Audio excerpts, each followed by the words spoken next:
Today I will explain you two exercises about inequalities, and we are going to use the inverse operation, we are going to use integers operations, and we are going to use the rules for integers. We have this exercise, we have -2 times n minus 4 less than or equal to 3 times n plus 2 minus 5. Remember, the first things that we have to do is to solve the distributive property, or it's a -2 times n and -2 times -4. Be careful with the integers rules. Here we have, in the first one, when we solve this one, we are going to have -2 times n, it's -2n. -2 times -4, it's positive 8. Less than or equal to 3n plus 6, 3 times n and 3 times 2, give us 6. Minus 5. Remember, the minus we only copy. The minus 5 we only copy. Then we are going to arrange, or we are going to use the like terms to organize variable and constant. Variables in one side and constants to the other side. So the -2m we only copy, and the 3m it's like term with the 2m because we have this term, the negative, that we have the variable m. So this is positive. According to the transposition of term, we need to change the sign to the other side, or it's the inverse operation. This is positive, we are going to convert into negative. Then we copy the sign, in this case less than or equal to, we copy positive 6 and -5. Remember, here we arrange in the same position, so it's not necessary to change the sign. In this case, we have positive 8.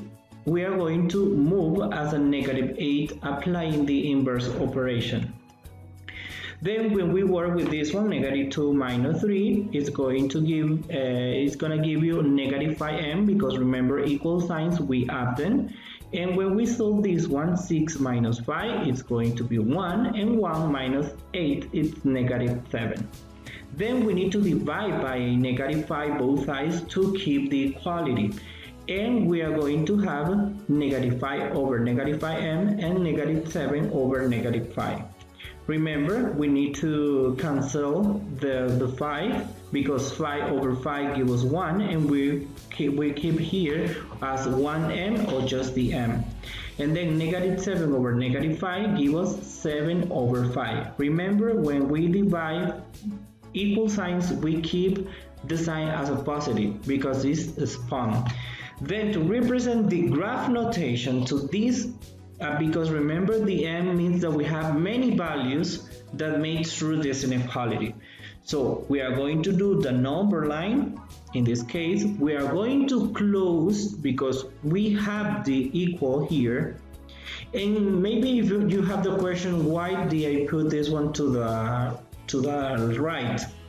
It's because remember, we have a rule in inequalities: when we divide by a negative number, both sides, we change the direction of the inequality.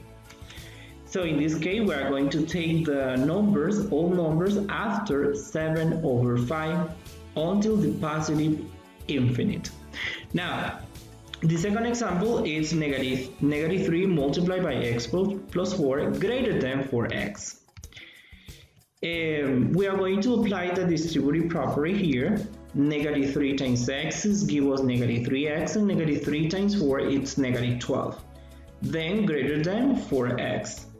Then we are going to organize, or using like terms, and we are going to have the positive 4x. We are going to move -4x using the inverse operation of the transposition of term. And the -12, we only move to the other side with the inverse operation. Negative, we move as a positive. Then we add then -7x, because remember, our equal signs, and equal signs in addition and subtractions, we add them. Then we need to divide by -7 both sides, and as I told you in the last part of the first exercise, we need to change the direction of the inequality, and we need to change to less than. And we are going to have 12 over -7, which is -12 over 7. To represent with the graph, we have to locate first the 12 over 7, -12 over 7, In this case, we don't include the solution because it's not part of the solution of the inequality because we don't have the equal sign here or the line that we have down to the symbol. And we are going to take values to the negative infinite. So that means that we can take values from negative infinite until negative 12 over 7, but don't include the negative 12 over 7. And remember the positive infinite and the negative infinite. Now it's your time to work with this exercise.